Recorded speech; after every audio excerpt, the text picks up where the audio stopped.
memang risiko juga. Saya minta waktu Bapak, meluangkan waktu Bapak untuk mewawancarai Bapak. Ini termasuk dari tugas calon guru penggerak. Salah satunya tugas saya itu mewawancarai kepala kebajikan yang Bapak terapkan sebagai pemimpin di sekolah. Jadi ada beberapa pertanyaan yang saya ajukan kepada Bapak. Jadi mohon tanggapan dari Bapak, gitu Pak. Pertanyaan pertama. Selama Bapak menjadi pemimpin atau kepala sekolah, kira-kira bagaimana Bapak mengidentifikasi kasus-kasus dilema etika pada sekolah yang Bapak pimpin selama ini?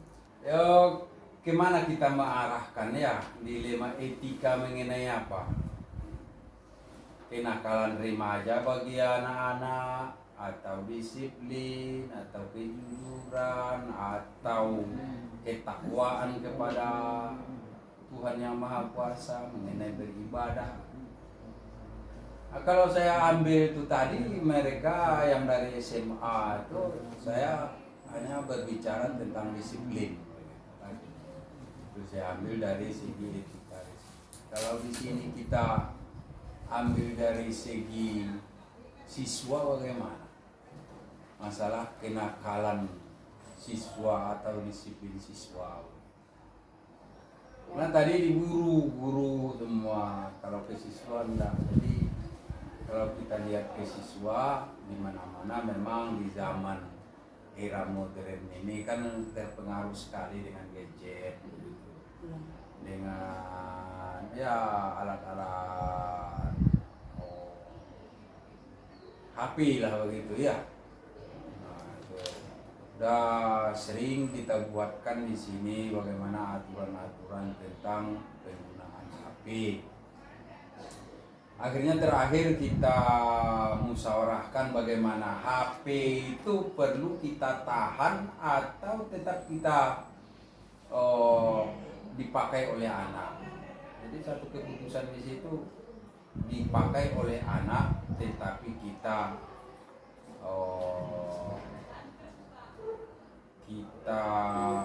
waspadai, gitu kan. Artinya di saat tidak dibutuhkan, di situ anak-anak oleh guru-guru kelas yang ada di situ tolong di stop, kan begitu. Disimpan, tidak ada yang menggunakan HP kalau memang tidak dibutuhkan. Karena bagaimanapun juga seperti di akuntansi, kemudian ada guru-guru lain, katanya ini sekarang pembelajaran itu kalau tidak pakai, kalau kan ada yang namanya pakai aplikasi, pakai link segala macam, kan harus menggunakan itu sekarang. Ya oke. Tapi tolong dijaga masing-masing, diawasi oleh guru, diawasi oleh wali kelas, kapoldi, BK, semuanya kita awasi. Jangan sampai ada hal-hal yang baik di dalam HP itu pun tidak ada yang menyalahi aturan.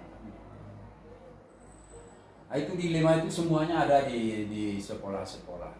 Cuma bagaimana kita mengupayakan supaya mereka menyadari dengan adanya HP tersebut bisa membuat kita pintar, tetapi juga bisa kemudian membuat bodoh. Artinya kita bisa menjadi orang yang baik, tetapi bisa juga menjadi orang yang tidak baik. Nah, makanya melalui keputusan waktu kemarin itu kita sudah ambil bersama, karena ibu juga sudah di situ juga ada rapat, tentu ibu sudah tahu. Nah, itu yang jadi ganjalan. Kemudian sekarang itulah kebijakan-kebijakan yang diambil juga oleh pemerintah kan banyak sekarang. Ada yang sekarang itu oleh gubernur gebrakan namanya Wirid Remaja. Nah, yang sudah kita laksanakan setiap hari Jumat ada muhadarah kita laksanakan. Itu untuk memperkecil supaya mereka juga akan sibuk dengan pendekatan diri kepada di segi ketakwaan kepada Tuhan Yang Maha Kuasa, kan itu. Kita buatkan. Kemudian di setiap pagi kita mengaji untuk memulai pembelajaran, kita mengaji.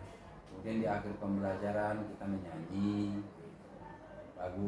Indonesia Raya, lagu wajib untuk memberikan semangat hiburan yang cukup lelah pada hari itu, kan memberikan ketenangan ataupun pikiran sehingga mereka tidak tegang kan. Apa tadi? Oke, Pak. Banyak kali pertanyaannya. Oke Pak, berarti identifikasi masalahnya tadi berkaitan dengan penggunaan gadget ya Pak. Gadget. Di sini bagaimana cara anak itu bisa mengupayakan gadget itu bermanfaat ya Pak, sesuai dengan fungsinya. Iya. Nah, bagaimana Bapak mengambil keputusan? Ini kan sama-sama benar ya Pak. Ini sama-sama benar. Misalnya penggunaan, ada guru yang melarang untuk menggunakan gadget, ada yang guru yang membolehkan menggunakan gadget, padahal gadget itu banyak fungsinya seperti yang disampaikan Bapak tadi, untuk link dan lain sebagainya. Dan bagaimana Bapak mengambil keputusan di sekolah ini, terutama pada kasus yang penggunaan gadget tadi, kan itu semuanya benar pernyataannya. Ada yang anak yang tidak menggunakan sesuai dengan fungsinya, ada yang bermanfaat untuk pembelajaran, sama-sama benar ya Pak. Jadi bagaimana untuk menjalankan itu Pak? Bapak mengambil keputusan. Ya sama dengan kemarin itu kan ada di keputusannya kan bukan dari Bapak sendiri kan semuanya itu sudah dimusyawarahkan dengan itu. Apakah itu penting anak-anak bawa HP? Apakah kan itu katanya kan begitu, ada sebagian guru, Pak, ya waktu anak belajar kita kumpul saja di piket gitu kan. Nah, bagaimana dengan yang kalau satu hari itu ada juga yang guru-guru yang sangat membutuhkan? Nanti itu harus dicari pula, pergi lagi ke piket itu.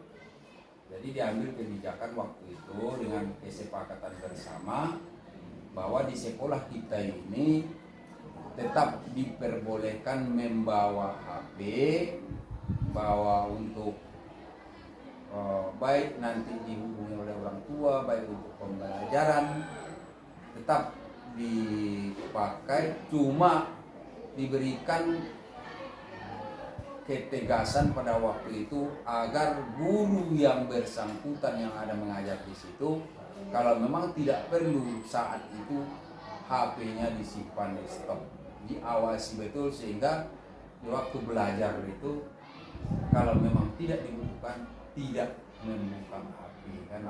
Udah sepakat semua. Jadi dengan itu keputusan itu Bapak tinggal menokok palu saja lagi bahwa bawa HP Bapak Ibu guru awasi, sehingga anak-anak kita ini memang butuh itu, tapi harus kita awasi begitu. Itu kuncinya, diawasi, diawasi benar, baik itu dari kepala sekolah, wakil, kaprodi, wali kelas, semuanya. Ini tidak salah penggunaan.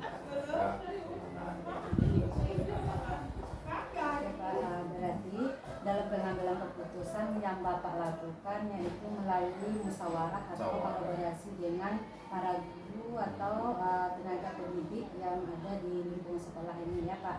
Nah, kesimpulan dari gadget tadi, diperbolehkan bawa gadget, itu bagaimana guru itu mengontrol penggunaan gadget terhadap anak-anaknya ya Pak. Dan jadi pertanyaan berikutnya Pak, langkah-langkah atau prosedur seperti apa yang bisa Bapak lakukan selama ini dalam penanganan gadget itu, kan tadi sudah diarahkan untuk bagaimana perlu mengawasi. Apakah ada langkah-langkah lain atau prosedur lain yang bisa Bapak lakukan untuk bisa lebih terkontrol dalam penggunaan gadget? Oh iya, sebenarnya itu kan melalui rapat-rapat musyawarah dengan orang tua juga kan sudah dibicarakan juga mengenai itu. Tolong Bapak Ibu yang anaknya yang menggunakan itu karena bermacam-macam, Ada yang anak itu dikatakan, oh kami harus belajar ini harus punya Android, harus ini tipenya, dibohongi, sebagian yang membohongi orang tua. Sudah disampaikan juga. Jadi Bapak Ibu, zamannya sekarang memang tidak ada lagi, tidak sama dengan zaman kita dulu gitu kan. Artinya zaman kini memang harus ikut dengan itu. Kalau tidak ikut itu dikatakan orang ketertinggal begitu. Jadi tinggal pemberian pemahaman kepada anak-anak kita gitu kan. Mulai dari orang tua sudah disampaikan dengan ada keuntungan, ada kemudaratan dari penggunaan tersebut. Disampaikan kontrol anak. Jangan sampai penggunaan tidak belajar, berikan aturan di rumah supaya sesudah sholat jangan buka HP dulu, belajar dulu, mengaji, belajar. Di jam tertentu gunakan mungkin 1 jam untuk itu, silakan sesudah itu tidur. Diawasi, kemudian kalau buka-buka kita harus tahu. Jadi Bapak Ibu harus melek juga dengan IT sekarang, jangan anggap, jangan cuma sekedar saya nak tahu itu, bisa begitu kan. Jadi harus belajar juga, harus tahu membuka HP anak, paling tidak minta passwordnya yang itu untuk membuka itu, sehingga kita bisa buka-buka di fotonya, di videonya, di apanya, yang ada di situ. Nah itu, jadi sudah disampaikan ke orang tua. Kemudian kita di sini mulai dari dulu kan kita sudah wanti-wanti juga. Ada yang sudah itu pernah kita bikin tidak dibolehkan membawa HP. Memang tidak membawa HP. Pertamanya banyak HP, kemudian tidak ada. Yang bolehnya cuma HP tulalit. Tidak pakai itu. Tidak juga. Akhirnya sampai sekarang karena kita pembelajaran kita juga sudah menggunakan itu, malah kita sekarang berbasis Android. Ujian kita kemarin kan mid semester udah berbasis Android. Harus menggunakan itu. Tapi itu tadi kita kan sudah musyawarahkan, mampu silakan kita buat untuk bahwa gadget ini kita pakai, diperbolehkan, tetapi mari kita awasi sewaktu di sekolah ini, kita awasi betul-betul sehingga tidak menyalahgunakan daripada gadget. Mulai dari orang tua sampai ke sekolah, kita sini kita kontrol. Nanti kalau mereka pulang, tentu orang tua pulang lagi. Berarti langkah-langkah atau prosedur yang Bapak lakukan untuk menangani ini, yang pertama selain dari bimbingan daripada guru dan lingkungan sekolah, kemudian kerjasama dengan orang tua ya Pak, mendatangkan orang tua, bermusyawarah, dan bagaimana cara kita menuntun anak kita supaya bisa menggunakan gadget itu sesuai dengan fungsinya ya Pak. Berarti itu langkah-langkah yang prosedur yang Bapak ajukan gitu. Selanjutnya peran yang berikutnya Pak, hal-hal apa saja yang selama ini yang Bapak anggap efektif dalam pengambilan keputusan pada kasus-kasus dilema etika seperti penggunaan gadget yang lebih efektif untuk penanganannya Pak, kira-kira seperti apa? Saya rasa yang seperti cerita tadi itu sudah lebih efektif gitu, artinya diperbolehkan anak menggunakan gadget tetapi diawasi oleh orang tua di rumah, dan kemudian kita pun sudah awasi pula penggunaan gadget itu selama di sekolah. Itu sudah efektif, ternyata memang betul. Ternyata kalau guru-gurunya semuanya jalan, artinya sepaham, seirama begitu, menyampaikan aturan itu, sehingga si anak tidak akan membeda-bedakan, datang guru ini nanti agak ketat, datang guru ini diperbolehkan segala macam. Jadi memang kalau kesepakatan kita, mudah-mudahan kita sudah banyak sepakat dengan itu, sehingga dengan penyampaian di terakhir rapat kita itu penggunaan gadget, sepakat dengan penggunaan gadget yang ada, sehingga bapak ibu pun sudah ada kekuatan untuk menyampaikan ke anak bahwa di waktu belajar dan tidak di waktu sangat tidak diperlukan tidak menggunakan itu udah efektif ya. Iya. Berarti langkah efektifnya yaitu saling kolaborasi ya Pak, saling kerjasama antara pihak sekolah dan para guru dan orang tua yang ada di rumah. Dan pertanyaan berikutnya Pak, apakah dengan langkah-langkah efektif yang kita jalankan itu, apakah ada tantangan dalam pengambilan jaraknya dalam penyerapannya lah di lapangan Pak atau di sekolah ini yang Bapak lihat kira-kira adakah tantangan selama ini dari penggunaan gadget? Ya pasti ada, itu tantangannya ada.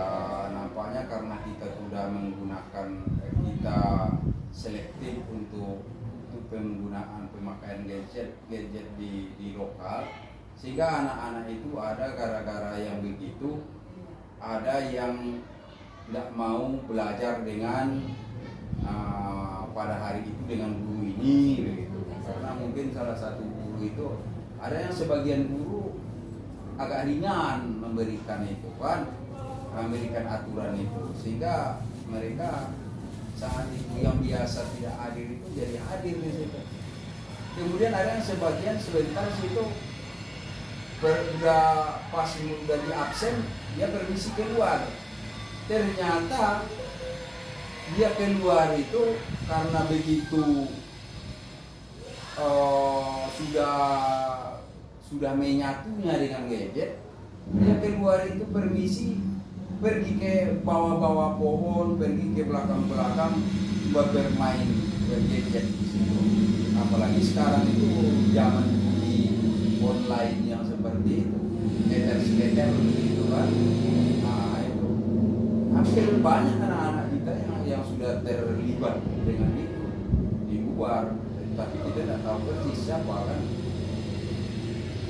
Banyak itu suatu tantangan bagi kita itu. Jadi itulah sekarang banyaknya anak-anak, tidak banyak juga, artinya adanya ya anak-anak itu yang keluar di waktu pembelajaran berlangsung, rupanya serta dilihat diperhatikan begitu, dia hanya bermain di bawah-bawah pohon atau di belakang-belakang bangunan sekolah menggunakan HP. Nah, itu gara-gara tidak apa, tapi itu kan tidak banyak. Jadi waktu pas satpam jalan dia dapat yang seperti itu. Nah dia udah lari langsung masuk ke kelas. Oke Pak, berarti berkaitan dengan tantangan, berkaitan dengan penggunaan gadget ini yang ditemukan di sekolah kita itu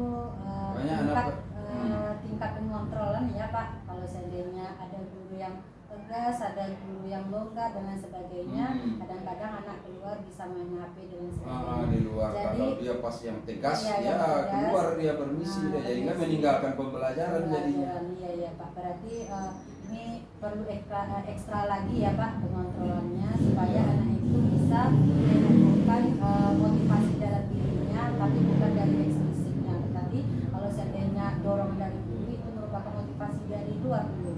Berarti harapannya dari luar berharap bisa tumbuh dari dalam dirinya ya Pak. Dalam dirinya, dari orang tuanya. Tapi saya melihat itu orang-orang yang lemah akidahnya itulah yang paling mudah yang susah untuk mengontrol. Jadi kuncinya sebenarnya itulah, kuncinya itu penanaman karakter itu tadi. Karakter itu karena sudah salah dari rumah begitu, akhirnya di sini pun susah kita ngatur. Tapi kalau yang bagus dari rumah diperhatikan oleh orang tua, mudah kita di sini. Dia akan tahu sekali dia aturan yang ada di sekolah. Yang sebagian enggak, gara-gara itu kan kurang tidur segala macam, alasan terlambat lantaran kurang tidur. Kalau kita dulu enggak ada alasan kurang tidur, terlambat bangun begitu. Kalau terlambat pulang mau ke sekolah terlambat bangun, ya kalau saya waktu zaman dulu enggak ada lagi, putar datangnya itu. oke Pak, berkaitan dengan kasus penggunaan gadget tadi, kan seandainya Bapak menemukan siswa yang kedapatan main gadget di luar waktu pembelajaran, nah apakah Bapak memanggilnya saat itu atau menjadwalkan Bapak untuk memanggil memproses anak itu, atau bagaimana prosedur yang Bapak jalankan jika seandainya Bapak menemui siswa atau peserta didik kita seperti itu? Udah, kalau saya kepala sekolah mungkin harus apa ya, saya sudah panggil datang kemari, pas saya dapat, saya bawa ke tempat piket, suruh selesaikan itu. Nah, tolong diselesaikan ini begitu, ke bagian tertentu mungkin kemarin kalau apa kan ke piket dulu, bawa ke piket. Nah, selesaikan di piket. Kalau selesaikan di piket ya dicatat, kemudian disampaikan ke BK begitu kan. Nah, dicatat oleh BK. Kalau terjadi beberapa kali, akhirnya nanti kan kalau sudah 3 kali seperti itu udah panggil orang tua lagi. Oke Pak. Nah, hal yang apa itu enggak, paling kita tanyakan gitu, kita bawa bagaimana, kenapa begini gitu. Karena Pak bermain udah, yuk kita ke pikir aja di sana. Berarti berkaitan dengan jika Bapak menemukan siswa penggunaan HP di waktu jam pembelajaran di luar ya Pak, berarti Bapak memanggilnya, kemudian menyuruhnya datang ke piket, Membawanya ke piket, kemudian mengevaluasi ya untuk diproses. Ditanya apa alasannya untuk penggunaan gadget tersebut dan bagaimana kalau seandainya kemudian diproses melalui BK. Jika sudah kedapatan 1 kali, 2 kali, 3 kali, kemudian panggilan orang tua dan diproses lebih lanjut ya Pak, seperti itu ya Pak. Dan kira-kira berkaitan dengan penggunaan gadget ini, adakah seseorang atau faktor lain yang bisa membantu Bapak dalam penanganan kasus-kasus penggunaan gadget tersebut Pak? Sudah jelas tadi ya. Udah mulai kalau Bapak yang menemukan, kalau Bapak yang menemukan itu langsung saya opor gitu, saya ambil dia, ya kemari, masuk ke tempat piket dulu, piket urus. Nah, piket opor ke kawan yang lain yang sesuai dengan tupoksi daripada masing-masing kan dari. Nah, itu. Jadi memang ada kawan kita, kalau tidak ada kawan kita itu namanya berkolaborasi gitu kan. Berarti jangan semua kepala sekolah saya gitu, mengendal ya Pak ya. Berarti dalam kasus itu faktor-faktor atau orang yang sekitar kita membantu seperti yang Bapak sampaikan tadi, kemudian orang-orang yang sekitar memberikan dan sebagainya ya Pak. Dan diketahui itu nanti kan dari piket akan diketahui oleh kepala rumpunnya, juga akan diketahui oleh wali kelasnya, sehingga anak ini yang selalu bermasalah ini tahu wali kelasnya kan, dari piket ke wali kelas nanti ke kepala rumpun. Kalau belum juga masih berlanjut terus kasus ini atau penyampaian ini harus perlu dibimbing oleh BK, ya ke BK. Tidak, kalau sudah ke BK beberapa kali dipanggil orang tua diberitahu, tidak juga berubah, ya tentu wakil lagi. Terakhirnya nanti kalau memang dia tidak belajar, tidak datang segala macam lagi, ya sudah penuh pembinaan namanya, baru istilah orang guyon begitu, binasakan katanya kan gitu, guyonnya begitu.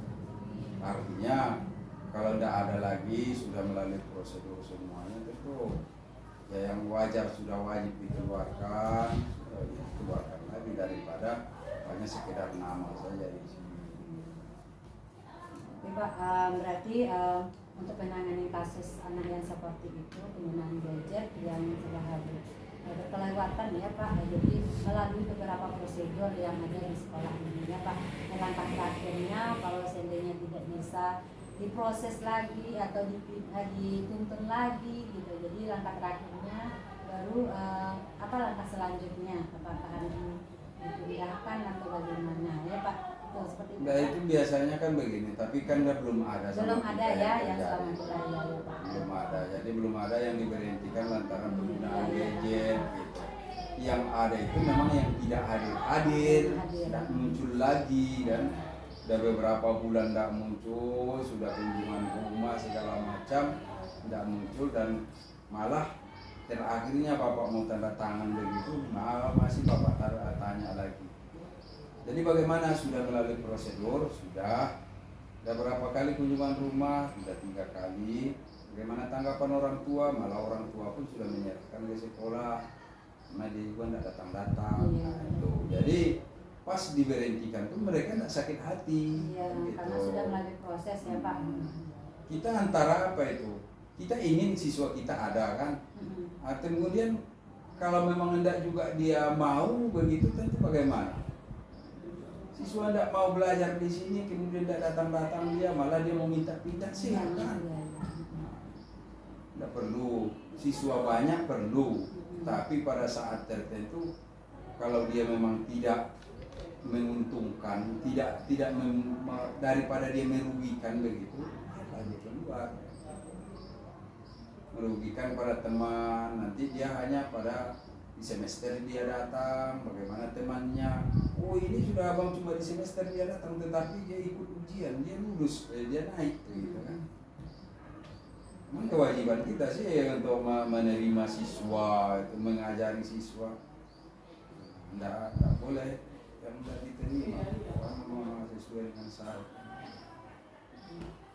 Oke Pak, berarti kita melalui proses dulu ya Pak, berkaitan anak yang penggunaan gadget tersebut. Tapi alhamdulillah di sekolah kita belum ada seperti itu, separah itu. Cukup ke guru piket yang biasanya berjalan ya Pak, sampai ke ranah BK atau kesiswaan. Dan pertanyaan terakhir Pak, dari semua yang kita bicarakan tadi, hal apa yang dapat kita petik dari pengambilan keputusan dari mahkamah yang telah kita bicarakan tadi? Iya itu Bu, kalau mengenai etika ini kan sangat, itulah yang nomor 1 sebenarnya, yang paling penting. Baik itu dia ingin berperusahaan, mau melamar, etika ini, attitude inilah yang paling utama kan Bu. Jadi untuk itu sebenarnya ini kalau kita berharap besar ini kepada orang-orang tua kita yang ada yang memiliki anak ini, dia juga mencontohkan etika dia terhadap anak, terhadap lingkungan, sehingga anak bisa contoh. Tapi kebanyakan sekarang itulah yang banyak itu modernisasi ini, dia si ibu pun tidak kalah hebatnya dengan si anak begitu kan, yang bergadget harus si ibu pun yang paling asik di situ, sehingga sosialnya sekarang sudah berkurang akibat daripada gadget yang ada. Dia dengan sibuk dengan gadget saja. Nah itu, jadi yang namanya karakter ini karakter. Dan ibu juga yang anak-anaknya di tingkat SLA ini kan banyak ibu-ibu muda itu. Nah, anak-anak tingkat SLA ini masih muda yang sangat pandai menggunakan gadget begitu, sehingga lupa bagaimana, ada beberapa yang lupa bagaimana membimbing anak yang benar, tidak dibawa dengan contoh dari diri masing-masing kan gitu. Dan dia tidak arahkan, dia tidak bagi waktu itu untuk anaknya, bagi untuk belajar, bagi untuk beribadah, tidak ada aturan di situ. Nah, sampai pun ke sekolah begitu juga, akhirnya terbawa-bawa, malah kalau kita tegur malah menentang kembali. Nah, jadi harapan kita, karena kita di area pendidikan begini, kita laksanakan semampu kita. Nah, untuk bagaimana kita mengantisipasi penggunaan gadget ini tidak menyalahi aturan, tapi tetap berguna bagi kita di sini. Nah, Ibu Ezi sangat penting buat Ibu Ezi itu karena di akuntansi sangat banyak penggunaan link aplikasi yang dari gadget. Iya, Pak. Nah itu jadi karena kita bolehkan, mari kita kontrol bersama lebih ketat. Ya paling tidak ya di sekolah. Dan nggak mampu kita untuk di rumahnya, paling kita arahkan. Hanya sejauh itu, Bu. Tidak ada lagi itu. Kita pada waktu di sini kita kontrol, kita arahkan. Lepas dari itu ya tergantung kepada mereka lagi. Karena mereka juga kita anggap sudah mulai mau dewasa, berpikir sendiri. Itu saja kita ingatkan kepada mereka bahwa betapa merusaknya, tapi betapa menguntungkan juga. Ya, Pak. Merusak dan menguntungkan. Bisa dia gunakan sebagai sama dengan itu tadi jurusan kita itu pemasaran, orang menggunakan online kan, sangat menguntungkan. Nah, apa kepentingan dengan singkat dapat, gitu kan. Tapi kalau yang ingin mencari yang rusak, apa yang lain-lain itu yang merusak mudah pula dapat. Oke Pak, berarti kesimpulannya yang dapat kita petik dari coaching atau pertemuan kita pada wawancara ini ya Pak, kita mulai dari diri kita sendiri sebagai pendidik, mencontohkan bagaimana beretika yang baik, mencontohkan pada peserta didik kita, sehingga dengan harapan dengan kita memberikan contoh, murid kita bisa mengikuti dan meniru kita sebagai seorang pendidik. Itu Dan yang betul. bagaimana kerjasama dengan orang tua di rumah ya Pak, dan bagaimana cara menggunakan gadget itu sesuai dengan fungsinya. Oke Pak, terima kasih atas waktu yang Bapak luangkan. Pada pertemuan ini saya merasa tercerahkan Pak dari pertemuan percakapan kita. Saya mengetahui bagaimana langkah-langkah atau prosedur untuk menangani kasus anak seperti ini. Sebelumnya saya belum terpikirkan sampai ranah seperti itu Pak. Oke Pak, terima kasih atas waktunya Pak. Jadi Bu, sama-sama Bu. Mudah-mudahan sukses CPG apanya ya, CGP-nya. Allah kok, mana? Allah dia apa ya kok dimatiin?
Warahmatullahi wabarakatuh. Ya, Waalaikumsalam warahmatullahi wabarakatuh. Sebelumnya saya Pak minta maaf mengganggu waktu Bapak datang di sini. Saya merupakan calon guru penggerak angkatan 5 Kabupaten Pasaman Barat dari SMK Negeri 1 Gunung Tuleh Pak. Iya, Ibu Ezi ya. Iya. Di sini saya bertujuan di sini untuk mewawancarai Bapak sebagai pemimpin di sini, kepala sekolah. Iya, tentang pengambilan keputusan yang berbasis kebajikan sebagai pemimpin, Pak. Di sini saya akan melontarkan 8 pertanyaan nanti. Kiranya berkenan Bapak memberikan jawaban kepada saya. Insya Allah. Ya, oke Pak, kita mulai Pak. Pertanyaan pertama. Selama ini Bapak bagaimana Bapak mengidentifikasi kasus-kasus dilema etika atau rujukan moral terhadap sekolah yang Bapak pimpin selama ini Pak? Iya, artinya saya mungkin baru sebentar jadi kepala sekolah, 4 tahunan lah, tepatnya Januari 2019 sampai sekarang. Sebetulnya banyak juga kasus yang saya lihat model dilema etika ini untuk menunjukkan moral ya. Iya. Artinya ada dua hal sisi yang saling berkepentingan yang kita sulit untuk mengambil kebijakan atau kebijakan apa yang tepat dari permasalahan tersebut. Iya. Misalnya sekedar kasus saya sampaikan di sini yaitu guru misalnya di sini. Kami punya guru yang sudah lama mengajar di sini, mulai dari katakanlah 10 tahun ini. Iya. Tapi ketika ada guru lain masuk di sini, sementara guru baru itu kan butuh jam dia. Iya. Kami pun di satu sisi tentu harus mempertimbangkan guru yang baru datang. Iya. Dia baru datang PNS pula kan gitu kan. Iya. Artinya secara keuangan pun sekolah terbantu karena Iya, dia iya, punya gaji iya, benar, dari Pak. pemerintah. Tapi di sisi lain kami pun tidak mungkin langsung merumahkan Iya. guru yang sudah lama mengajar di sini. Jadi ada beban moral di sini saya lihat itu. Keputusan apa yang diambil. Iya. Satu sisi kita tentu harus mempertimbangkan guru yang datang. Iya. Di sisi lain juga guru yang lama ini tentu nasibnya bagaimana. Jadi harus ada langkah yang saling menguntungkan di antara kedua hal ini sehingga saling apa namanya itu, keduanya tidak merasa teraniaya gitu. Jadi ada dua kepentingan di sini, tapi kita harus jadi dan mencari solusi terbaik dari hal tersebut sehingga kita apa namanya itu ya keputusan kita ambil itu menguntungkan semua pihak. Itulah. Baik Pak, berarti di sini masalahnya berkaitan dengan guru yang sudah lama mengajar di sini ya Pak, yang non PNS ya Pak. Kemudian datang guru baru yang PNS. Nah, kalau seandainya kita menerima itu juga membantu sekolah, Ya, tapi kita sayang kasihan sama guru yang sudah lama mengajar Artinya di sini ya Pak. tidak mungkin dia diberhentikan begitu saja di rumah kan. Saja, ya. Dicari solusi, mungkin dicarikan jam yang pas, walaupun tidak bidang studi itu misalnya. Baiklah Pak, dari permasalahan tadi, bagaimana Bapak sebagai pemimpin untuk pengambilan keputusan di sekolah Bapak? Kan ini sama-sama benar ya Pak, sama-sama ini udah lama mengabdi, bantu sekolah kita, ini datang yang baru, itu pegawai bisa membantu keuangan juga. Nah, bagaimana Bapak untuk mengambil keputusan terhadap kasus tersebut? Iya, yang pada dasarnya tentu kita harus lihat regulasinya, aturannya itu bagaimana kan gitu kan. Iya, Pak. Memang aturan kalau dia PNS datang ke sini otomatis harus kita terima kan gitu kan. Tapi di sisi lain seperti saya katakan tadi, yang honor ini juga kita jadikan jalan solusinya bagaimana senang dia. Mungkin misalnya prakarya, kalau misalnya guru matematika apa yang cocok prakarya, dicarikan jamnya sehingga dia juga paling tidak, apalagi sekarang ada P3K, dia tetap tertolong, masih tercatat di sini. Iya. Kalaupun akhirnya dia nanti ada penerimaan P3K, walaupun tidak di sini bisa berlanjut terus dia diterima di sini. Jadi lihat regulasinya, yang kedua dijadikan solusinya kira-kira mana yang cocok. Yang penting artinya semampu kita, jangan sampai dia apa namanya itu teraniaya oleh kebijakan sekolah, semampu kita.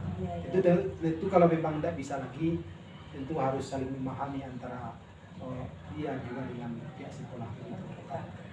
Baiklah Pak, berarti kita carikan jalan ya Pak terhadap permasalahan ini ya. Bisa saja misalnya dulu dijadikan jam, kalau memang jam tidak ada, saya juga sekolah menelepon kepala sekolah yang lain, mungkin ada yang perlu jurusan ini, silakan ambil misalkan. Kita jadikan solusinya atau disampaikan ke dinas bagaimana jalan keluarnya. Iya. Bagus Pak, berarti keputusan yang sangat bijak ya Pak. Mudah-mudahan.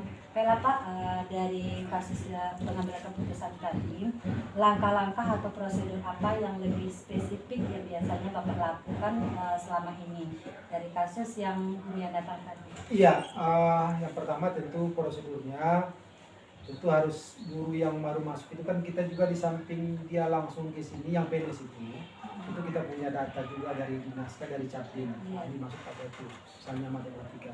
Tentu kita apakan kan, kita juga panggil kurikulum, wakil kurikulum misalnya kan bagaimana dengan jamnya.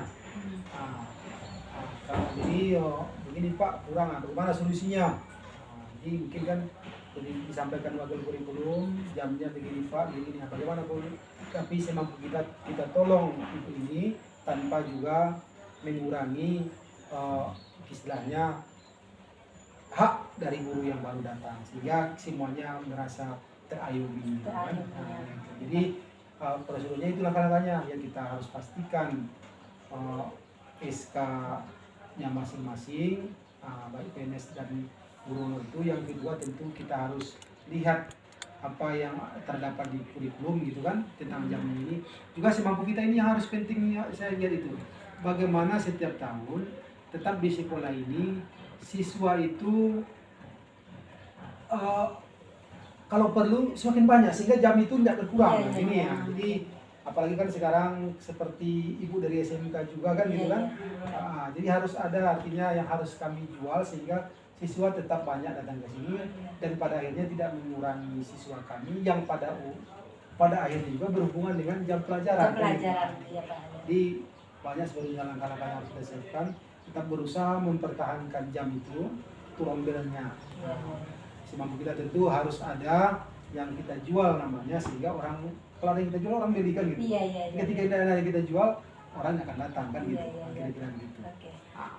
Berarti Pak langkah atau prosedur yang Bapak lakukan tadi intinya berkolaborasi ya Pak, baik itu dengan pihak Capim, wakil kurikulum, melihat dari SK dan jamnya berapa, apa yang pantas diberikan ya Pak. Juga tentu berusaha tetap mempertahankan lokal ini. Kalau semakin berkurang tentu kemungkinan juga tidak bisa kita pertahankan. Iya Pak, supaya jamnya tambah banyak lagi ya Pak, bisa terbantu guru-guru yang sudah apalagi kan sekarang kan semuanya bersertifikasi. Iya Pak.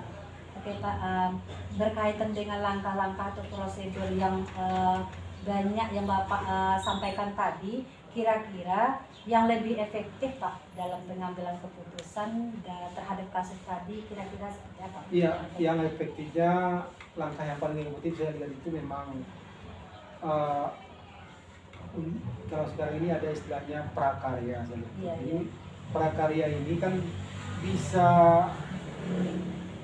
guru dari berbagai bidang, misalnya dari bidang IPA bisa mengajar prakarya, dari IPS juga bisa, dari matematika juga bisa. Jadi artinya ini juga mungkin dibuat pemerintah dalam rangka juga menangani jam-jam guru saya lihat. Jadi memang memberdayakan memberdayakan pelajaran prakarya ini lebih efektif sehingga mudah-mudahan guru kita itu tetap kita pakai. Kita kan tidak bisa habis manis sepah dibuang. Sudah lama dia mengabdi, udah 10 tahun, 12 tahun dan tiba-tiba datang penggantinya lalu kita lepaskan begitu saja gitu kan. Begitu tentu harus memperhatikan pengorbanannya selama ini. Tentu kita harus carikan juga solusi-solusinya. Mungkin yang paling efektif begitu saya lihat. Bagaimana ataupun nanti kita kalau di sini di sekolah kami ini ada kasih dia wali kelas sehingga jamnya bertambah juga nih Kepori, kasih dia pikir juga bertambah juga, kasih dia pembina apakah OSIS, Pramuka, UKS sebagainya sehingga jamnya walaupun tidak tatap muka tidak seberapa tapi dengan ditambah itu bisa juga tertolong, masih juga tercatat. Kita tahu kan kalau di Dapodik itu harus 12 jam misalnya baru bisa tercatat di Dapodik kan. Jadi artinya itulah tadi kami tidak ingin harus manis sepah dibuang, tapi kami berusaha semaksimal mungkin sehingga guru-guru itu merasa terayomi, terlindungi dan juga nasibnya diperhatikan. Berarti langkah yang efektif yang Bapak jalankan selama ini ya Pak, contohnya seperti kasus yang guru datang tadi, contohnya seperti mata pelajaran sejarah ya Pak. Nah, Bapak akan memberikan mata pelajaran prakarya misalnya seperti itu atau memberikan toposi dia sebagai wali kelas atau pembina OSIS dan lain sebagainya ya atau Pak. yang lainnya sambil kita tunggu model-model lain yang nanti kebijakan pemerintah.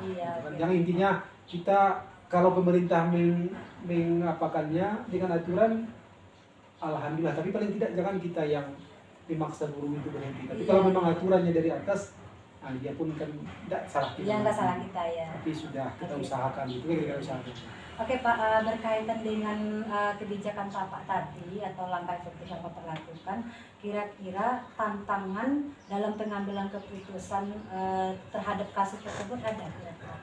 Tentu banyak, artinya apapun kebijakan kita itu pasti ada resikonya. Iya. Dan artinya sebenarnya apapun langkah yang kita lakukan tentu ada negatif positifnya. Jadi tantangannya tentu banyak. Dan misalnya dari guru yang baru ini, dia merasa harus, jamnya harus saya 24 jam Pak, harus karena saya sertifikasi begini misalnya, dia menuntut haknya gitu. Iya, Tapi iya. tentu kita harus beri dia pengarahan, pencerahan, tolong pahami dulu. Yang penting misalnya kita usahakan, ya kan kita usahakan. Tidak ada yang berusaha kita untuk tidak ada yang teraniaya dalam hal ini usaha kita. Tapi tentu pada akhirnya kalau memang ini seperti saya katakan tadi keputusan dari atas, kita tidak bisa lagi terlalu. Tapi paling tidak kita usahakan semampu kita bagaimana solusinya. Itu pun menjalin koordinasi kerjasama dengan kepala sekolah lain begitu. Mereka kami misalnya di sini atau kamu misalnya dulu bayang-bayangnya, sehingga para bapak ibu guru yang baru ini yang nasibnya dalam tanda kutip masih mengkhawatirkan, mudah-mudahan ke depan juga bisa tertolong. Jadi tantangannya banyak dari guru yang PNS terutama yang masyarakat tentu dia haknya kan gitu kan. Nah, juga dari guru yang ini juga saya selama ini Pak gini ya tentu dia juga menyampaikan nasibnya gimana nanti gitu. Dilema sekali gitu kan. Tapi yang jelas bagaimana kebijakan kita itu kita harapkan tidak melukai perasaan masing-masing gitu. Oke Pak. Berarti tantangannya juga sangat banyak ya Pak. Baik itu guru yang baru masuk, selain dia menuntut haknya ya, apalagi dia sudah sertifikasi, harus jamnya minimal 24 jam, dan guru yang sudah lama mengabdi, bagaimana nasibnya gitu ya Pak. Nah dari keputusan itu, dari ibaratnya kasus ini, kira-kira adakah jadwal tertentu atau ketika menghadapi kasus seperti itu Pak, apakah langsung Bapak panggil atau prosedur apa yang Bapak jalankan? Iya, disinilah kan kita berkoordinasi dengan kurikulum, kemudian kita panggil ke ruangan kita ini, kita adakan guru yang bersama dengan kurikulum. Yang penting apa yang saya katakan itu saya sampaikan, bagaimana semampu kita sehingga masing-masing tidak merasa merasa teraniaya gitu lah kira-kira ya. Jadi masa-masa semuanya tertolong. Tidak ada yang di anak emaskan di anak kita berusaha seperti itu. Jadi kita panggil ke sini, kita sampaikan bagaimana solusinya ke depan gitu. Atau perlu misalnya ya bagaimana lah saling menguntungkan keduanya gitu. Yang penting masing-masing mudah-mudahan tertolong. Kalau lah kebijakan dari pemerintah seperti saya katakan di awal tadi, kita mau apa lagi kan? Mudah-mudahan tidak dari kita kebijakan itu. Semampu kita berusaha humanisme gitu kan. Perasaan manusia itu kan sangat sentimen ya, sentimen sekali dengan hal seperti itu. Pak, berarti dengan ada jadwal tertentu ya jadwal Bapak tertentu. panggil ke ruangan Panggil ke Bapak ruangan untuk sini. menyelesaikan kasus Ya. tersebut ya Pak. Pada akhirnya memang kan kepala sekolah ini ujung-ujung semuanya itu kepala sekolah. Iya Pak. Iya. Ujung-ujungnya itu jadi salah pun dibawa kepala sekolah ujungnya. Itulah memang resiko dari sebuah kepemimpinan. Iya Pak. Berarti dari kasus tersebut kira-kira adakah pihak lain atau faktor-faktor yang bisa membantu Bapak dalam pengambilan kebijakan ini Pak? Pengambilan keputusan. Iya, itu tadi kan kita tentu sebagai pemimpin sebetulnya salah satu tugas kepemimpinan itu membentuk tim yang solid. Kalau tim itu sudah solid, kan maksudnya kan jadi orang pintar itu sebetulnya mempekerjakan orang pintar. Jadi kalau saya pun sebelum apa, tapi ketika saya mempekerjakan orang pintar kan pintar saya. Iya. Jadi dengan harapan kita di manajemen ini, pekerjaan itu sudah sebetulnya seharusnya sudah tereliminasi, sudah bisa diselesaikan oleh wakil kurikulum, wakil kesiswaan, wakil sarana prasarana. Seharusnya tim inilah yang kuat. Karena kan kalau sudah job itu dibagi sesuai dengan porsinya, kan dari kerja kita lagi tinggal memilihnya lagi gitu kan. Nah, seharusnya membentuk tim inilah yang sebetulnya inti dari semua permasalahan. Sama dengan presiden, sebetulnya kan kunci presiden itu membentuk tim menterinya. Ketika dia sudah betul di tim itu, dia lego apa saja, apa namanya itu, goyang-goyang kaki saja karena timnya udah bekerja gitu kan. Tapi ketika timnya ini memang tidak bekerja, alamat kerjanya ke kepala sekolah juga. Nah, maka perlu sebetulnya salah satu langkah terbaik dari kepala sekolah itu membentuk tim inilah kuncinya. Presiden itu juga membentuk menteri ininya, menunjuk inilah yang paling menentukan. Ketika dia pas, cocok, tapi ketika tidak, kerja itu akhirnya kepemimpinan gitu kan, kepada kepala sekolah semuanya gitu. Nah, seharusnya sudah terhandal semuanya. Masalah kurikulum apa masalah kurikulum itu ada itu, selesaikan. Masalah beasiswa itu semuanya ada, urus beasiswa. Siswa nanti dibantu BK, dibantu uang dari kelas, dibantu yang lain-lain kan gitu kan. Sarana prasarana gitu juga gitu. Tapi ketiga ini tidak bergerak, sekali lagi saya katakan, goyangannya sampai kepada kepala sekolah. Maka rasakanlah kepala sekolah ketiga timnya tidak bergerak gitu. Sebetulnya. Oke Pak, berarti pihak-pihak atau orang faktor-faktor yang membantu Bapak dalam mengatasi dilema ya, harus bisa membentuk tim yang solid. Tim yang solid ya Pak. Kalau dalam hadis Nabi mengatakan apa itu orang itu sesuai dengan keahliannya. Ketika ya Pak. Dia tidak pas di situ, rasakanlah kehancuran. Kan itu yang terjadi. Ini juga sangat menarik ya Pak. Kalau tim yang solid itu misalnya wakil kurikulum bekerja dengan sesuai dengan bidangnya, wakil kesiswaan sesuai dengan bidangnya. Tentunya ini dipimpin oleh tentunya pemimpin yang sangat apa juga ya Pak. Kalau enggak bisa juga bawahannya bekerja ya. Oke Pak, berarti sama mendukung satu sama lain ya Pak. Oke, berkaitan dengan pembicaraan kita tadi Pak. Kira-kira pembelajaran apa yang bisa kita petik dalam pengambilan keputusan dilema etika yang sudah kita bicarakan tadi? Banyak sebetulnya pelajaran yang bisa kita petik. Di antaranya mungkin yang pertama, apapun yang kita pilih dari sebuah kebijakan, sebuah keputusan pasti ada plus minusnya. Kemudian juga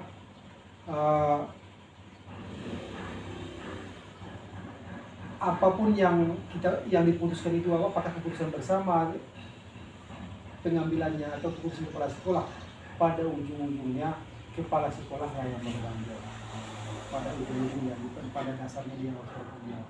Itulah resiko sebagai kepemimpinan tersebut sebetulnya. Itu beberapa hal tadi. Yang pertama, apapun keputusan kita pasti ada plus minusnya. Yang kedua, yang tetap paling bertanggung jawab kepala sekolah, karena dia top manajer di sekolah tersebut. Salah pun pokoknya ujungnya kepala sekolah. Kemudian juga yang ketiga, ini sebetulnya perlu menentukan pembantu atau orang dekat yang mau bekerja dan bekerja sama. Jadi intinya sebenarnya kan kerja sama. Ya, jadi di sini harus hebat kepala sekolahnya mengatur kerjasama dari masing-masing bidang tersebut. Ketika hal itu tidak terjadi, sebuah kelemahan di sekolah tersebut. Oke Pak, berarti pembelajaran yang kita dapat petik dari pembicaraan kita pada pertemuan ini ya Pak, intinya manajer itu harus bisa memanajemen bawahannya ya Pak. Apapun kebijakan itu ada plus dan minusnya ya Pak. Semua kebijakan itu bernaung intinya kepada kepala sekolah lagi ya Pak. Iya. Dan kita harus bisa bekerja sama dengan orang-orang yang mampu bekerja, yang ingin bekerja supaya bisa terselesaikan, apapun bentuk pekerjaannya bisa terselesaikan. Intinya mau bekerja sama dan sama-sama bekerja. Oke Pak, terima kasih atas waktunya Pak. Sangat menarik atas diskusi kita hari ini. Ini bisa pembelajaran bagi kami sebagai calon guru. Mudah-mudahan terima kasih atas terima kasih juga Bu ya.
mengganggu waktunya. Saya dari calon guru penggerak Angkatan 5 Kabupaten Pasaman Barat dari SMK Negeri 1 Gunung Tuleh. Di sini bertujuan datang ke sekolah Bapak untuk mewawancarai atau coaching dengan Bapak berkaitan dengan pengambilan keputusan berbasis nilai-nilai kebajikan Bapak sebagai pemimpin di sekolah ini. Jadi di sini tujuan saya akan melontarkan 8 pertanyaan nanti. Kiranya bersedia Bapak untuk menjawab pertanyaan yang saya lontarkan. Insya Allah bersedia. Ya, terima kasih Pak. Pertanyaan yang pertama Pak, selama Bapak sebagai pemimpin, bagaimana Bapak mengidentifikasi kasus-kasus yang merupakan dilema etika atau budaya moral yang Bapak temui pada sekolah Bapak sebagai pemimpin? Baiklah, bismillahirrahmanirrahim. Assalamualaikum warahmatullahi wabarakatuh. Waalaikumsalam warahmatullahi wabarakatuh. Baiklah, SMK ITL Hidayah adalah sebuah SMK yang ada di Nagari Gadang. Itu SMK yang baru berdiri lebih kurang 1 tahun lebih. Tentu selama proses berjalannya SMK ITL Hidayah ini, tentu ada banyak masalah, mungkin tantangan-tantangan di dalam baik itu melaksanakan administrasi maupun PBM. Tentu yang berkaitan dengan yang Ibu sampaikan tadi mengenai dilema etika dan bukti moral, tentu sedikit banyaknya tentu sudah mulai terjadi di sekolah kita. Tentu saya selaku pimpinan di SMK ini, langkah-langkah yang saya lakukan di dalam mengidentifikasi mengenai dilema dan moral. Yang pertama, langkah yang saya lakukan yaitu mengidentifikasi dilema etika ini. Apa bentuknya dan apa masalahnya dan siapa yang menanganinya dan apa-apa saja yang terjadi. Itu yang pertama. Yang kedua, setelah diidentifikasi, yaitu membuat semacam daftar dalam sebuah buku. Dari segi daftar ini, apakah dilema etika ini relevan atau tidak, akan gitu, relevan atau tidak. Itu yang kedua. Yang ketiga,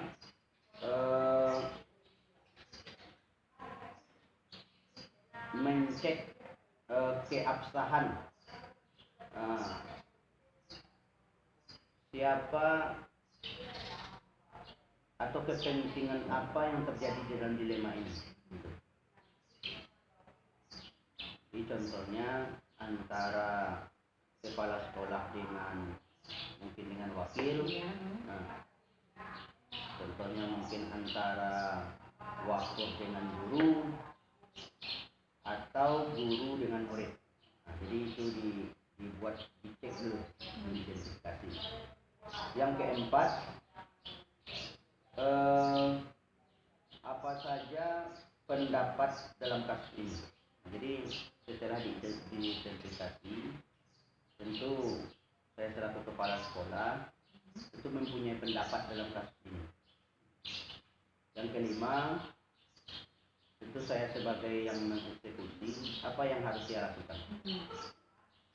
Yang keenam, apa yang membenarkan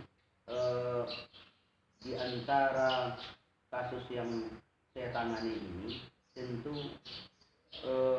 ada semacam dihadapkan dua pilihan. Di antara dua pilihan ini ada sebuah kesimpulan, apakah kasus ini benar adanya atau diada-ada. Yang ketujuh, bagaimana masalah etika ini dapat dicegah. Namun di dalam menangani etika, dilema etika dan duduk moral ini sebenarnya memang berat. Kadang-kala banyak pemimpin-pemimpin mengedepankan asas kebersamaan, menghilangkan asas profesional kerja. Contoh, membiarkan guru dalam mengambil satu tindakan, di mana tindakan itu berefek kepada proses-proses yang lain. Contoh, ada guru mengambil tindakan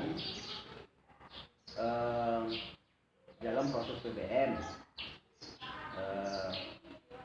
karena ini pernah terjadi ada anak yang melontarkan, yang sebelumnya anak ini mendapat ranking 3, kemarin pas di ujian mid semester anak ini mendapat ranking 4, dan secara spontan anak ini menyampaikan, Bu, yang atas nama Fulan di saat ujian mencontek.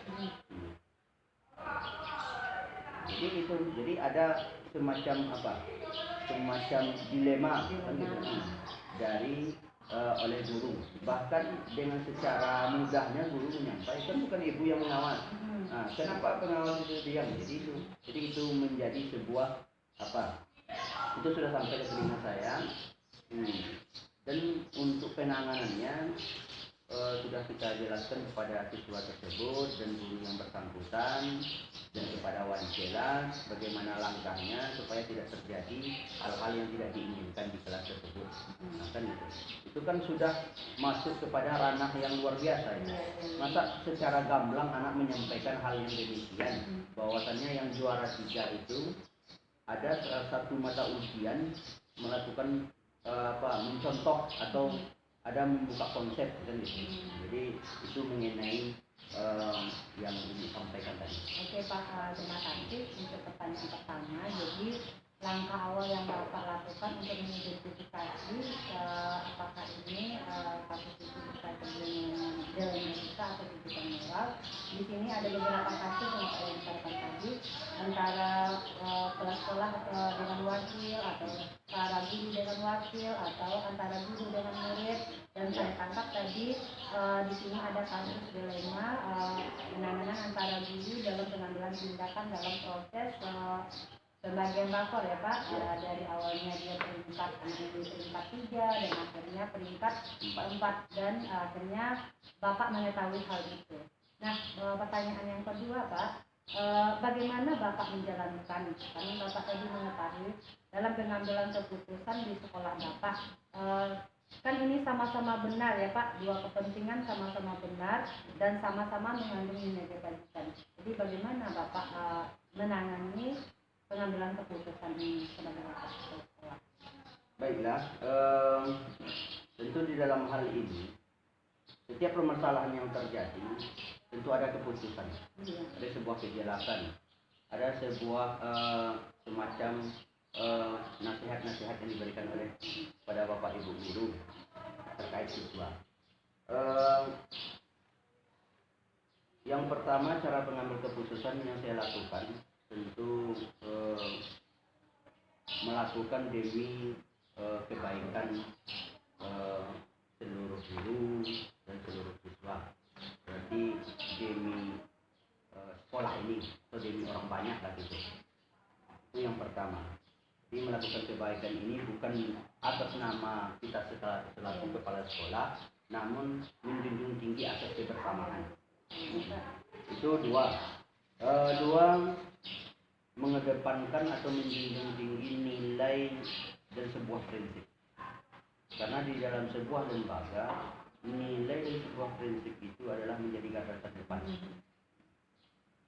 Kalau masalah itu dibiarkan begitu saja tanpa mengedepankan asas nilai dan prinsip, tentu tidak ada sebuah semacam menjadi panutan bagi orang banyak kita selaku pemimpin.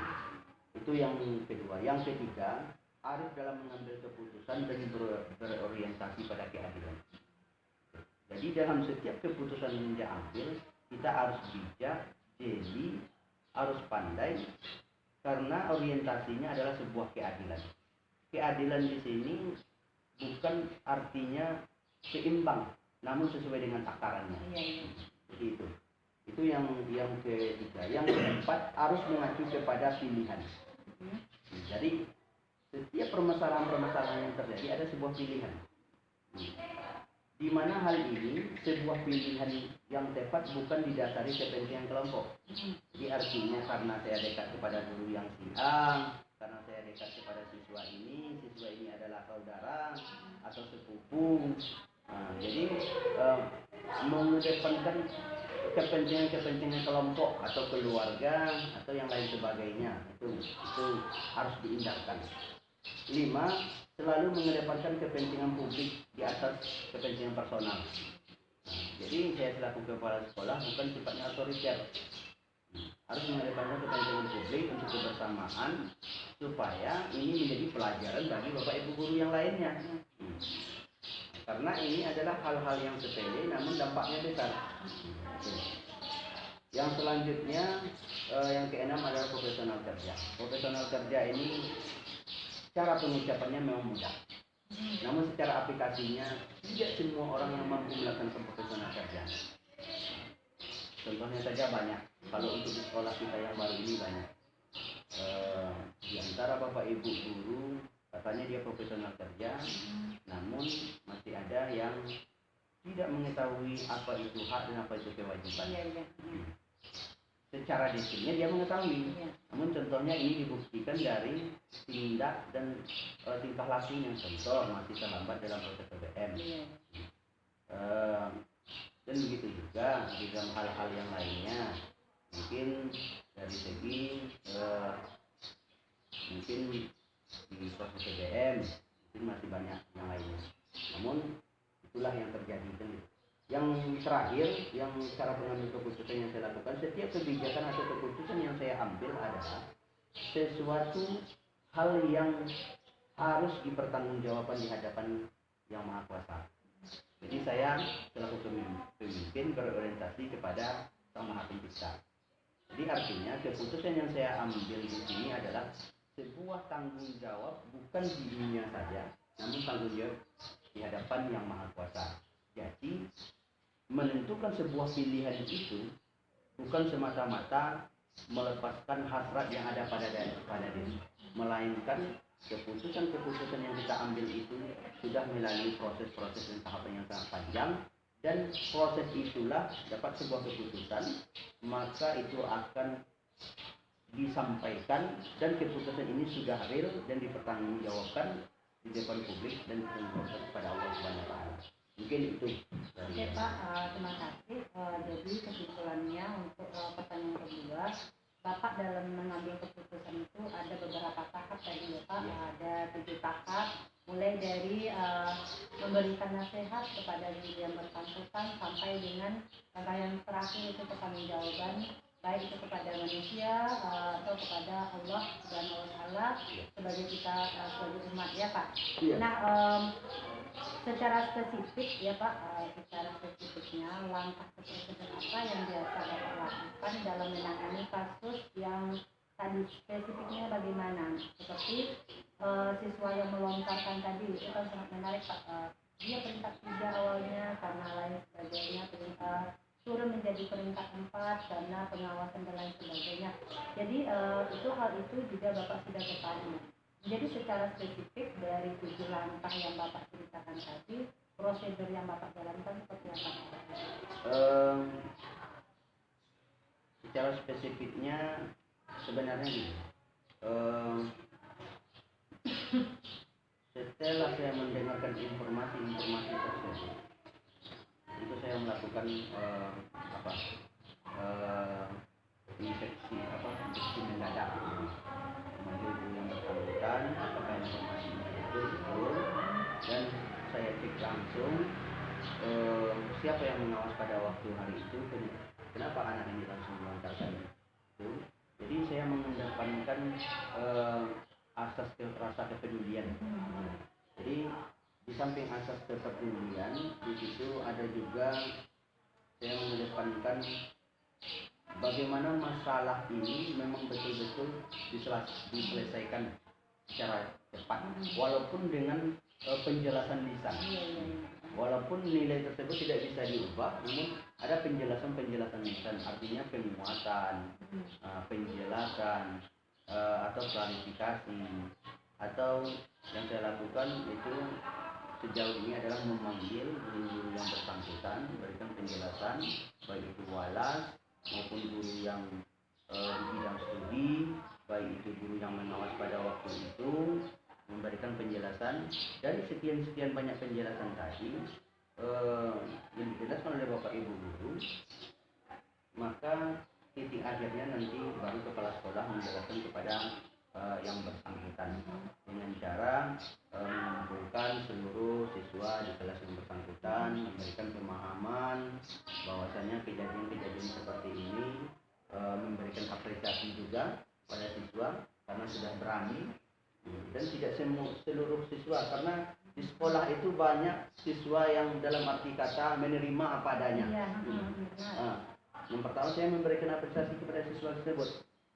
Jadi artinya sudah mampu berargumen di tingkat memang betul kalau di tingkat SMA ini sudah mampu berargumen. Namun hal-hal yang fundamental yang seperti inilah yang diinginkan oleh sekolah. Kalau siswa itu tidak menyampaikan hal yang demikian, tentu sekolah tidak tahu. Kan tidak tahu itu. Mungkin masalah ini dianggap biasa-biasa saja oleh Bapak Ibu guru. Namun ini menjadi masalah-masalah yang menjadi fundamental bagi kepala sekolah. Memang guru-guru kadang-kadang dia tidak terima hal yang demikian. Bahkan ada guru-guru yang menyampaikan, oh ini pasola dari pola ya, ini pola mereka. Padahal bukan itu yang kita nilai. Yang kita nilai di sana kita mengapresiasi keberaniannya untuk menyampaikan mana yang benar, mana yang salah. Oke Pak, berarti langkah yang Bapak ambil tadi sangat bijak ya Pak, sebagai pemimpin sekolah ini, dengan langsung memberikan aksi, dengan menyelidiki atau investigasi, dengan azas kepedulian tadi ya Pak, mencari tahu dan memanggil, baik itu dari segi yang mengawas, dari kelas, dan juga secara bersama anak yang bersangkutan, dan langsung diambil tindakan. Titik terakhirnya itu berarti kolaborasi yang bagus ya Pak. Jadi sangat bagus. Jadi pertanyaan yang keempat Pak, dari kasus tersebut hal apa saja yang selama ini Bapak anggap efektif Pak untuk penanganannya dalam pengambilan keputusan pada kasus-kasus di rumah etika tadi, yang efektif sifatnya berkaitan dengan penanganan kasus yang telah terjadi tadi? Tentu dari setiap rangkaian masalah tadi ada beberapa mungkin yang menurut saya ini memang efektif, tapi belum tentu. Langkah-langkahnya yang saya lakukan adalah untuk mencek sebuah atau mengambil sebuah keputusan. Tentu saya identifikasi terlebih dulu sebelum mengambil keputusan. Setiap keputusan yang diambil tadi berkaitan dengan yang pertama tadi, tentu harus dicek dulu, cek and recheck, kita terangkan apa masalahnya, apa yang akan dipecahkan, apa yang akan ingin disampaikan dari sebuah keputusan, dan bagaimana kita mengukur sebuah kesuksesan dari keputusan tadi. Itu yang pertama. Yang kedua, mengumpulkan informasi yang relevan. Maksudnya kalau sebuah masalah itu sebelum kita ambilkan keputusan kan informasi kan banyak. Jadi kita pilih mana informasi yang betul-betul yang relevan. Nah, yang tidak relevan inilah yang nanti akan mempengaruhi sebuah keputusan yang akan diambil. Setelah kita mendapatkan informasi yang relevan, tentu kita lontarkan semacam solusi. Nah, tentu setiap masalah-masalah yang terjadi ada sebuah solusi yang akan kita berikan. Setelah solusi yang kita berikan, setelah itu pertimbangan dari masalah-masalah yang terjadi, baik itu kalau masalah ini apa buktinya, kalau masalah itu bagaimana kejadiannya. Nah, jadi mempertimbangkan dari bukti-bukti yang terjadi sebelum keputusan yang diambil. Karena tanpa ada bukti-bukti, tanpa ada hal-hal permasalahan yang relevan, tentu kita tidak bisa mengambil sebuah keputusan. Setelah itu baru semacam apa, kita sudah mendapatkan sebuah kesimpulan dari sekian banyak masalah atau bukti-bukti yang terjadi, mana yang akan kita pilih. Mana yang akan kita pilih, baik itu jalannya, apakah jalan buntu, apakah jalan ini, tentu kita sudah ada pertimbangan dari bukti tadi. Nah, jadi setelah itu baru kita ambil sebuah tindakan. Jadi dari yang pertama tadi sampai saat ini baru kita ambil tindakan. Apa tindakan yang harus kita ambil?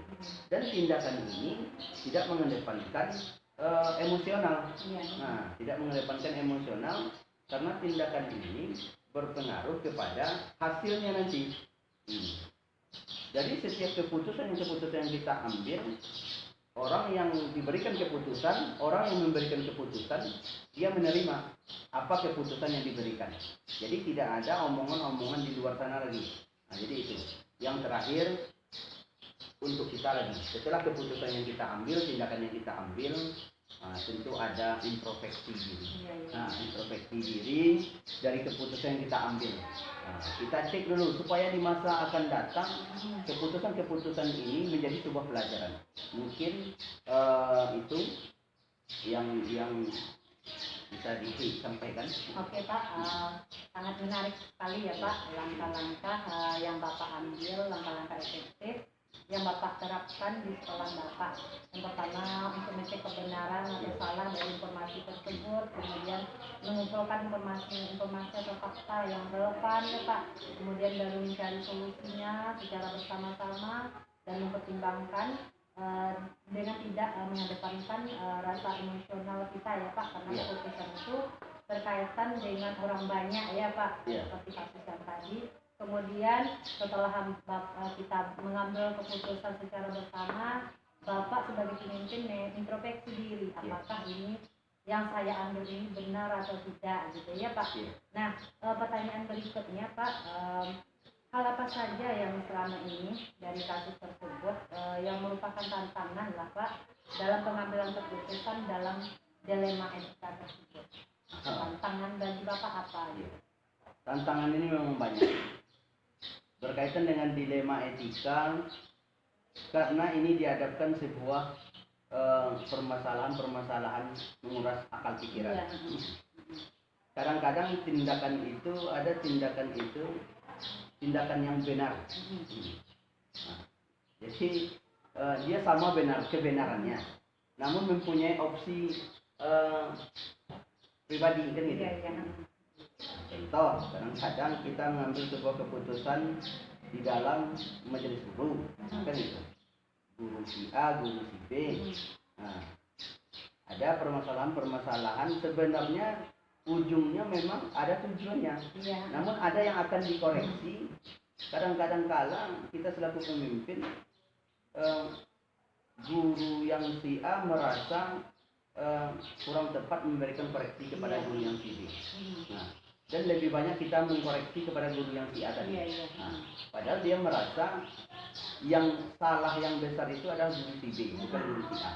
Namun kita selaku kepala sekolah hanya mengkoreksi guru si A. Jadi itu.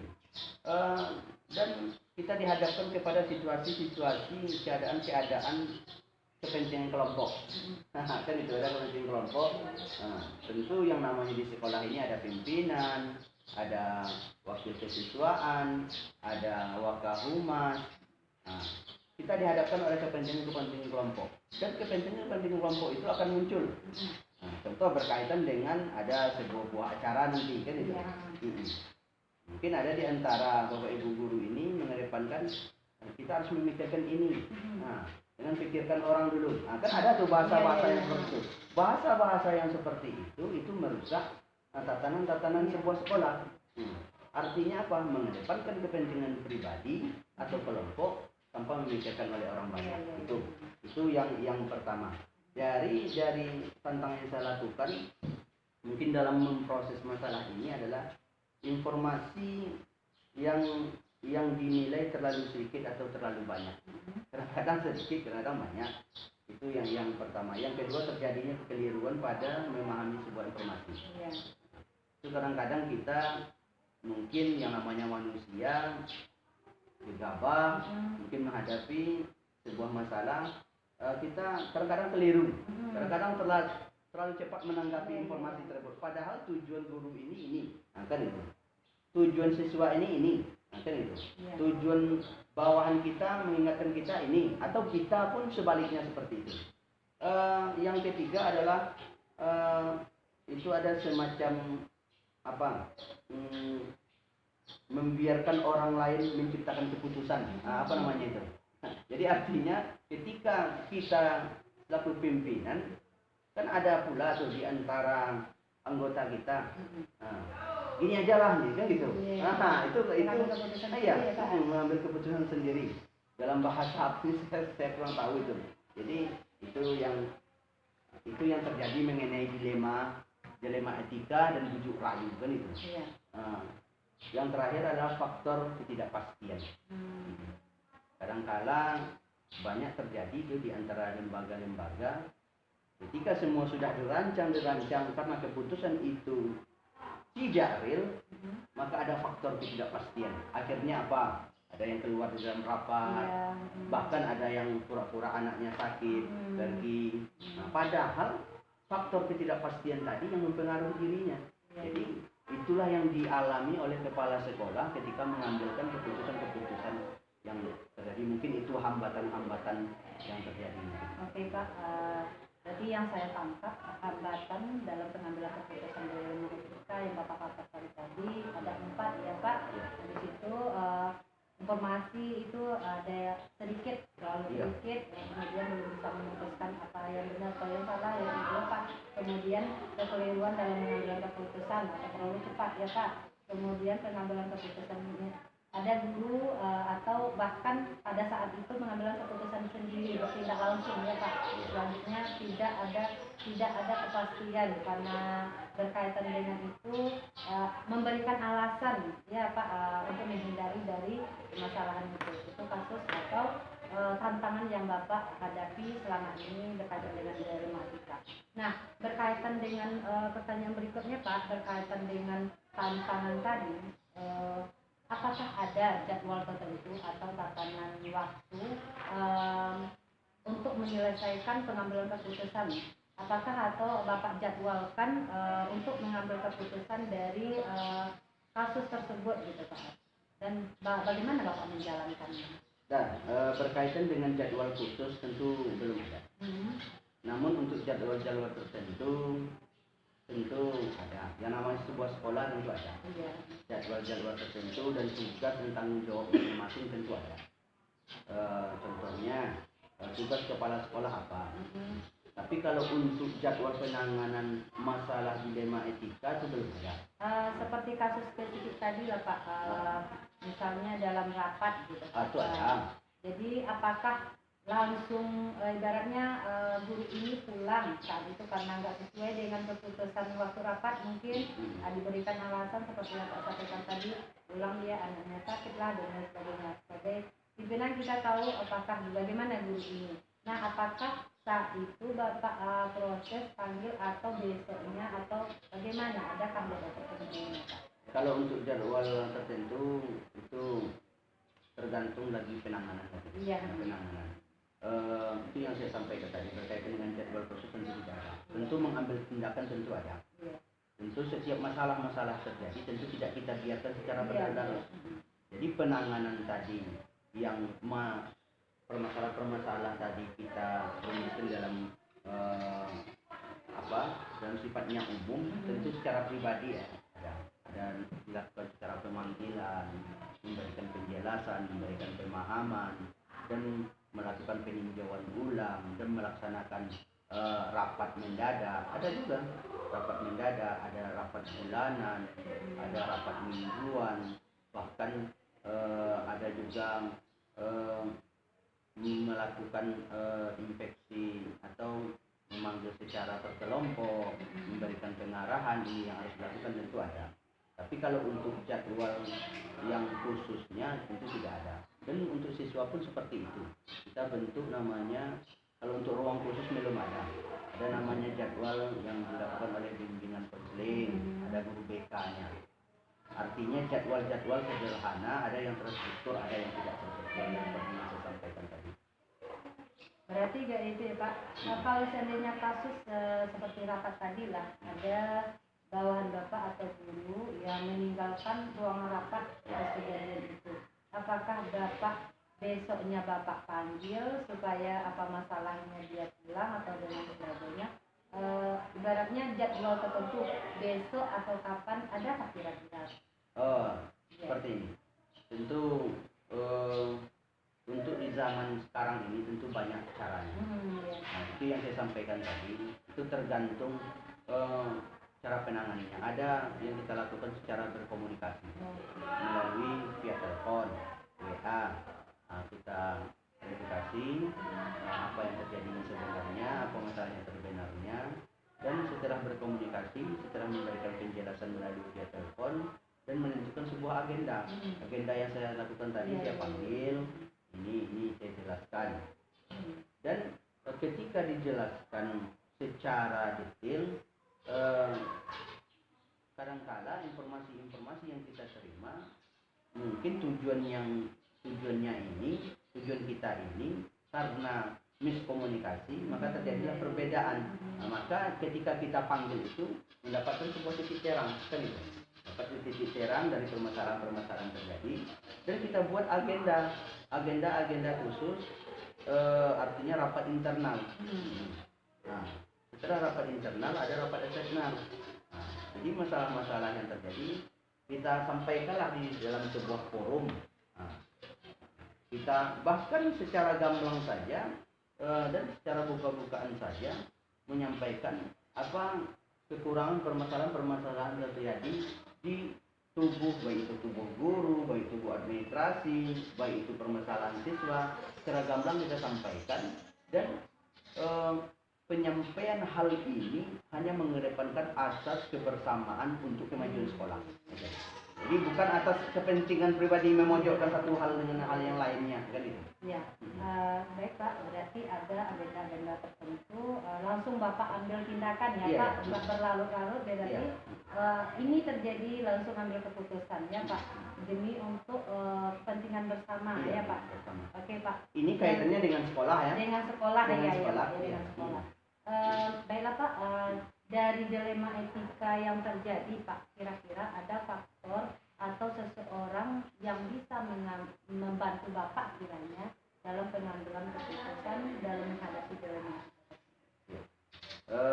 Tentu di dalam mengambil sebuah keputusan tentu ada bentuk prosedur, prosedur atau semacam yang saya lakukan. Yang pertama adalah mengkomunikasikan kepada pihak yang terkait. Setelah mengkomunikasikan, tentu saya sudah memperoleh fakta-fakta yang relevan. Nah, dan setelah itu saya merancang sebuah strategi. Sebelum merancang sebuah strategi, tentu saya membaca dan berpikir. Setelah dari membaca dan berpikir tadi, dapatlah sebuah rancangan. Apa rancangan yang harus saya lakukan? Siapa yang harus menangani? Kalau ini dalam bentuk masalahnya, apakah selesai di kepala sekolah atau diketahui oleh pihak yayasan atau bawahan saya selaku kepala sekolah seperti wakil kesiswaan, tentu dilihat opsi masalahnya. Jadi setelah itu mengacu kepada peraturan. Nah, Jadi mengacu kepada peraturan, setelah mengacu kepada peraturan, dalih dari sebuah kebijakan itu adalah keputusan. Nah, jadi yang harus saya lakukan dalam mengambil sebuah keputusan ini adalah ada sebuah keputusan itu kita dapati dari hasil musyawarah. Nah, itu yang pertama. Ada sebuah keputusan yang kita dapati dari hasil musyawarah. Jadi kebersamaan ini memang diputuskan oleh yang tertingginya, contoh kepala sekolah. Yang kedua, keputusan yang ditentukan oleh pengurus yayasan. Nah, jadi ini tidak bisa kita ganggu gugat. Ada keputusan dari pihak yayasan. Apakah itu dari pembina yayasan, apakah itu dari ketua yayasan, apakah itu dari seluruh anggotanya yang mama, dari rapat seluruh pihak yayasan.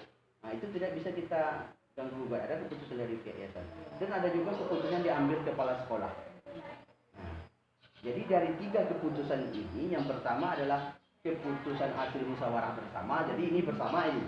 Bersama ini mau memutuskannya wakil kepala sekolah, mau memutuskannya bidang humas, mau memutuskannya guru yang lain, pokoknya hasil musyawarah bersama. Ada keputusan dari pihak yayasan, itu yang saya sampaikan tadi, dan ada keputusan dari kepala sekolah. Jadi 3 elemen inilah yang kami jalani di SMK ini. Jadi itu. Oke Pak, bagus sekali ya Pak prosesnya dalam pihak-pihak atau orang yang sangat mendukung dalam proses pengambilan keputusan menghadapi dilema etika ini. Yang pertama saya tangkap tadi itu berdasarkan musyawarah ya Pak, bersama kolaborasi baik guru, wakil, sekolah-sekolah dan lain sebagainya. Kemudian dari keputusan dari pengurus yayasan, dari ketua, kemudian selanjutnya ada baru tingkat kepala sekolah ya Pak, memutuskan bagaimana sih untuk mengatasi permasalahan ini atau dilema etika ini. Jadi untuk pengambilan keputusan dalam menghadapi dilema itu ya Pak secara kolaborasi ya Pak bersama-sama. Oke Pak, terima kasih. Dan pertanyaan terakhir Pak di sini dari yang kita wawancara tadi atau coaching tadi, apa pembelajaran yang penting yang dapat kita petik dari permasalahan dilema etika ini? Yang dapat saya petik dari seluruh yang kita lakukan tadi, pembicaraan yang kita lakukan tadi, bahwasannya dalam sebuah mengambil tindakan tentu harus ada semacam nilai dan prinsip. Tentu kita dalam seorang pemimpin ada sebuah nilai dan prinsip. Di dalam prinsip tadi maka tertanamlah semacam konsisten. Ada konsisten mengedepankan asas kebersamaan di atas asas kepentingan pribadi. Memang ini dihadapkan kita kepada hal-hal yang sangat sulit untuk menyelesaikannya. Namun dapat kita lalui dengan mengedepankan asas-asas prinsip dan nilai itu. Dan di samping itu, ini adalah sebuah tanggung jawab di mana setiap masalah-masalah yang terjadi, itu yang saya sampaikan tadi, tanggung jawab ini bukan berorientasi kepada kepentingan dunia, namun berorientasi kepada kepentingan akhirat. Jadi artinya setiap tanggung jawab yang kita keputuskan di sini adalah tanggung jawab mutlak. Kalau kita mengambil keputusan yang salah, tentu ada efeknya nanti kan, efeknya. Dan yang saya rasakan di sini adalah ini bagaimana menjadi seseorang pemimpin yang bijak, arif dan bijaksana. Jadi jangan sampai gegabah dalam mengambil sebuah keputusan. Pahami dulu sebelum bertindak apa keputusan yang kita ambil. Mungkin jangan sampai setiap keputusan yang kita ambil dan keputusan itu menjadi bahan tertawaan bagi orang lain.